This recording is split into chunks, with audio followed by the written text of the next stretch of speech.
A maior mentira que te contaram sobre o Apocalipse não foi o chip, foi esconder de você quem é a Babilônia.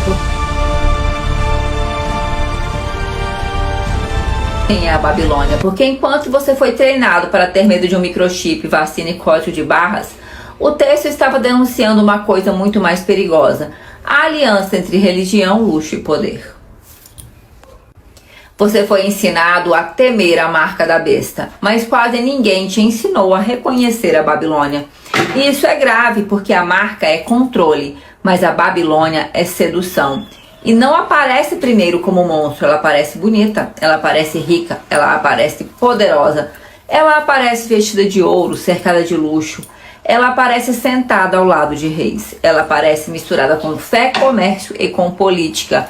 E talvez por isso tanta gente prefira transformar o Apocalipse num filme ruim de terror evangélico, porque é mais fácil ter medo de tecnologia do que admitir que o próprio texto bíblico também denuncia mercado, império, manipulação espiritual e poder. No vídeo anterior eu te mostrei que a marca da besta não é o chip, não é vacina, não é código de barras. Agora eu preciso te mostrar uma coisa ainda mais incômoda. A grande Babilônia do Apocalipse não é, em primeiro lugar, o inferno. E muito provavelmente João não estava descrevendo uma cidade mágica do fim dos tempos.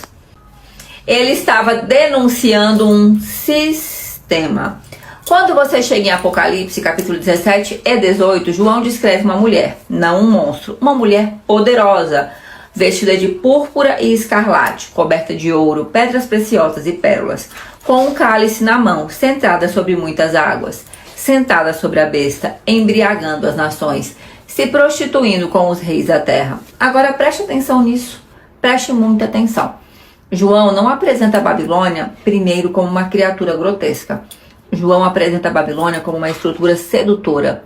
Ela não domina primeiro pelo medo, ela domina pelo fascínio. Ela não controla só pela força, ela controla pelo brilho, pela promessa, pelo luxo, pelo espetáculo. No Apocalipse, o mal também se veste de prosperidade. E isso muda completamente a leitura popular. Porque se você cresceu ouvindo que o Apocalipse é só catástrofe, terror, monstro e fim do mundo, você provavelmente foi ensinado a olhar para o lugar errado de forma errada. Porque João também está falando de império, João está falando de economia, João está falando de poder político, João está falando de sedução religiosa. E agora vem a parte que as pessoas não gostam de explicar para você direito, principalmente os pastores.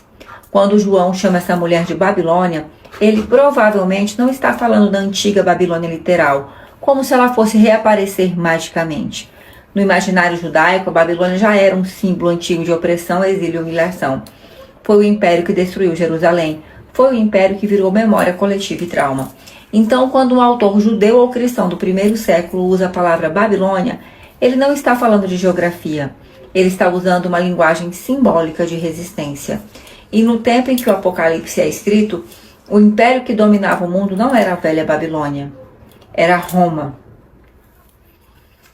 E por isso, a leitura histórica mais forte é que João está usando Babilônia como um nome codificado para reduzir Roma, sem dizer Roma diretamente. E isso encaixa perfeitamente no texto, porque essa mulher aparece ligada aos reis da terra, ao luxo, ao comércio internacional, à sedução das nações e à violência do poder imperial. Ou seja, a Babilônia não é só um lugar. A Babilônia é a face sedutora do Império Romano. É o sistema que faz o mal parecer belo. É o sistema que faz exploração parecer prosperidade. É o sistema que transforma dominação em glamour. É o sistema que mistura poder político, riqueza, propaganda e manipulação espiritual. E aqui vem um detalhe devastador que destrói muita pregação rasa sobre o Apocalipse. Quando a Bíblia cai, quando a Babilônia cai, em Apocalipse 18, quem chora primeiro não são os santos, são os mercadores. Por quê? Porque perderam o lucro. O texto lista ouro, prata, pedras preciosas, pérolas, ouro fino, púrpura, seda, madeira rara, marfim, perfumes, vinho, azeite, farinha, trigo, gato, cavalos, carruagens. E no final ele solta uma frase brutal: corpos e almas humanas. Sim, o texto diz isso. Ou seja, não é um sistema rico, é o sistema que comercializa até a vida. É um sistema que transforma gente em mercadoria. É um sistema que transforma corpo em negócio. É um sistema que transforma alma em ativo. E me desculpe, mas isso é muito mais sério do que esse discurso infantil de que 666 é número de cartão, código de barra ou vacina. Se até aqui esse está fazendo sentido, curte esse vídeo agora e compartilha. Porque toda vez que a gente tira o apocalipse do sensacionalismo e devolve ele para o texto, para a história e para o contexto político, o algoritmo costuma travar. Então curte, compartilha e comenta, porque a parte 5 vai ser ainda mais pesada. Porque se a Babilônia é um sistema, então o Apocalipse não está só falando de um vilão futuro e místico. Ele está falando de uma lógica histórica que se repete. Toda vez que fé vira produto, a sombra da Babilônia reaparece. Toda vez que líderes religiosos fazem alianças com poder, com banqueiros, com presidentes, em troca de influência, privilégio e proteção, a sombra da Babilônia reaparece. Toda vez que o sagrado vira vitrine, espetáculo e faturamento, a sombra da Babilônia aparece. Toda vez que gente pobre sustenta impérios de vaidade, acreditando que está comprando bênção, a sombra da Babilônia reaparece. E calma, eu não estou dizendo que a sua igreja é a Babilônia. Eu não estou dizendo que todo líder religioso é corrompido. Eu estou dizendo uma coisa mais séria. João escreveu um texto perigoso justamente porque ele obriga a gente a perguntar onde a fé foi capturada pelo poder. E talvez seja por isso que tanta gente prefere reduzir o apocalipse a medo tecnológico. Porque se você transforma tudo em chip, vacina, código de barras e teoria conspiratória, você nunca precisa encarar o império, a elite, o mercado, a propaganda, o luxo, a manipulação e a religião usada como ferramenta de controle. E agora vem a pergunta que separa a leitura séria de sensacionalismo religioso.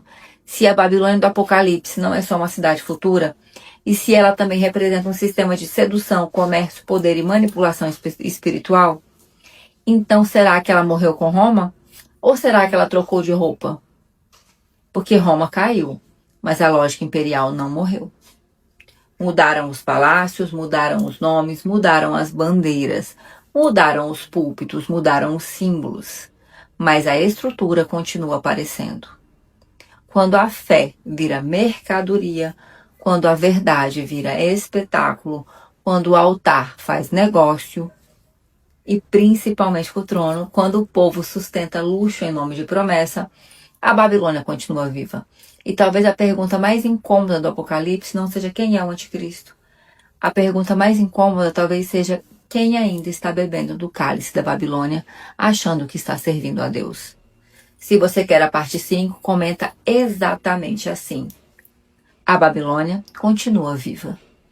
E manda esse vídeo para alguém que só aprendeu Apocalipse em corrente de WhatsApp. Porque a próxima parte vai mostrar por que a Babilônia conversa diretamente com a religião, com o negócio, culto à prosperidade e império midiático.